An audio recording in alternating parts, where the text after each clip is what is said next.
ಚನ್ನಪಟ್ಟಣ ಎಲ್ಲರಿಗೂ ಗೊತ್ತಿರಾಗೆ ಅದು ಬೊಂಬೆ ನಾಡು ಅಥವಾ ಬೊಂಬೆ ನಗರಿ ಅಂತಾನೆ ಪ್ರಖ್ಯಾತವಾಗಿದೆ. ಯಾಕೆಂದ್ರೆ ತಲತಲಾಂತರದಿಂದ ಹಲವಾರು ದಶಕಗಳಿಂದ ಚನ್ನಪಟ್ಟಣದಲ್ಲಿ ಇರತಕ್ಕಂಥ ಆರ್ಟಿಸನ್ಸ್ ಏನಿದ್ದಾರೆ ಅವರು ಈ ಬೊಂಬೆಗಳನ್ನ ಮಾಡುವುದರಲ್ಲಿ ಉತ್ತಮವಾದಂತ ಪರಿಣತಿ ಇದೆ ಮತ್ತು ಅಲ್ಲಿ ಬೊಂಬೆ ಒಂದು ಉದ್ಯಮ ಮತ್ತು ಬೊಂಬೆ ಒಂದು ಬದುಕು ಕೂಡ ಆಗಿದೆ. ಹೀಗಾಗಿ ಅದರಲ್ಲೂ ಕೂಡ ಬೆಂಗಳೂರು ಮೈಸೂರು ಹೋಗತಕ್ಕಂಥ ಪ್ರವಾಸಿಗರಾಗ್ಬೋದು ಅಥವಾ ಸಾಮಾನ್ಯ ಪ್ರಯಾಣಿಕರಾಗ್ಬೋದು ಸಾಮಾನ್ಯವಾಗಿ ಈ ಬೊಂಬೆಯ ಸ್ಟಾಲ್ಗಳಿಗೆ ಹೋಗಿ ಬೊಂಬೆಗಳನ್ನ ತೆಗೆದುಕೊಳ್ಳೋದು, ಅದರಿಂದ ಅದು ಬೊಂಬೆ ಮಾಡುವುದು ಒಂದು ಸಂಸ್ಕೃತಿ ಅಂತಾನೆ ಹೇಳ್ಬೇಕು ಚನ್ನಪಟ್ಟಣದಲ್ಲಿ. ಹೀಗಾಗಿ ಅವರಿಗೆ ಅದೇ ಒಂದು ಉದ್ದಿಮೆ ಆಗಿತ್ತು, ಅದೇ ಒಂದು ಬದುಕು ಕೂಡ ಆಗಿತ್ತು. ಆದ್ರೆ ಇತ್ತೀಚಿನ ದಿನದ ಏನಾಗಿದೆ ಅಂದ್ರೆ ಇವಾಗ ಹೊಸ ಎಕ್ಸ್ಪ್ರೆಸ್ ಹೈವೇ ಬಂದಿರೋದ್ರಿಂದ, ಬೆಂಗಳೂರು ಟು ಮೈಸೂರು ಹೊಸ ಎಕ್ಸ್ಪ್ರೆಸ್ ಹೈವೇ ಬಂದಿರೋದ್ರಿಂದ ಇವಾಗ ಎಲ್ಲಾ ಹೆಚ್ಚು ಜನ ಈ ಎಕ್ಸ್ಪ್ರೆಸ್ ಹೈವೇ ಯೂಸ್ ಮಾಡೋದ್ರಿಂದ ಈಗ ಬೊಂಬೆಗಳಿಗೆ ಬಿಸ್ನೆಸ್ ಕೂಡ ಕಡಿಮೆ ಆಗಿದೆ. ಬೊಂಬೆ ತಯಾರಿಕರಿಗೂ ಕೂಡ ಬದುಕು ಕಷ್ಟ ಆಗಿದೆ.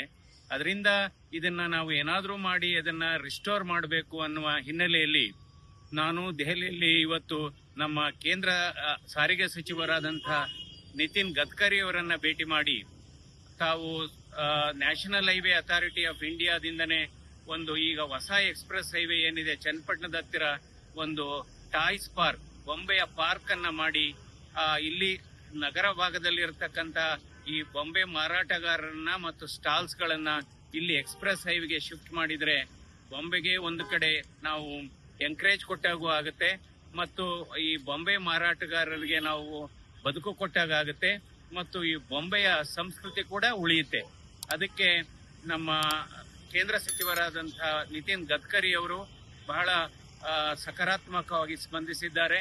ಅಲ್ಲೇ ಇದ್ದಂತ ನ್ಯಾಷನಲ್ ಹೈವೇ ಅಥಾರಿಟಿ ಅಧಿಕಾರಿಗಳನ್ನ ಕರೆದು ಇದನ್ನ ನಾವು ಮಾಡಬೇಕು ಅನ್ನುವ ಸೂಚನೆಯನ್ನು ಕೂಡ ಕೊಟ್ಟಿದ್ದಾರೆ. ಇದರಿಂದ ನಾನು ಮಾನ್ಯ ಸಚಿವರನ್ನ ನಾನು ಅಭಿನಂದಿಸ್ತೇನೆ. ಯಾಕೆಂದ್ರೆ ಇವತ್ತು ನಮ್ಮ ಕೇಂದ್ರದ ಬಜೆಟ್ ಅಲ್ಲೂ ಕೂಡ ನಿರ್ಮಲಾ ಸೀತಾರಾಮನ್ ಅವರು ಮತ್ತು ಪ್ರಧಾನಮಂತ್ರಿ ಅವರು ನಮ್ಮ ಭಾರತ ದೇಶವನ್ನ ಒಂದು ಗ್ಲೋಬಲ್ ಹಬ್ ಫಾರ್ ಟಾಯ್ಸ್ ಅಂದ್ರೆ ಬೊಂಬೆಗೆ ಒಂದು ಗ್ಲೋಬಲ್ ಹಬ್ ಮಾಡಬೇಕು ಮತ್ತು ಕ್ಲಸ್ಟರ್ಸ್, ಈ ಟಾಯ್ಸ್ ಕ್ಲಸ್ಟರ್ಸ್ ಕೂಡ ಮಾಡಬೇಕು ಅನ್ನೋದನ್ನ ಬಜೆಟ್ ಅಲ್ಲೂ ಕೂಡ ಅನುಮೋದಿಸಿದ್ದಾರೆ. ಹೀಗಾಗಿ ಇದು ನಾವು ಬೊಂಬೆಯ ತಯಾರಿಕರಿಗೆ, ಬೊಂಬೆಯ ಮಾರಾಟಗಾರರಿಗೆ ನಾವು ಉತ್ತೇಜನ ಕೊಟ್ಟಂಗಾಗುತ್ತೆ. ಸೊ ಹೀಗಾಗಿ ಇವತ್ತು ನಮ್ಮ ಭೇಟಿ ಫಲಪ್ರದವಾಗಿದೆ.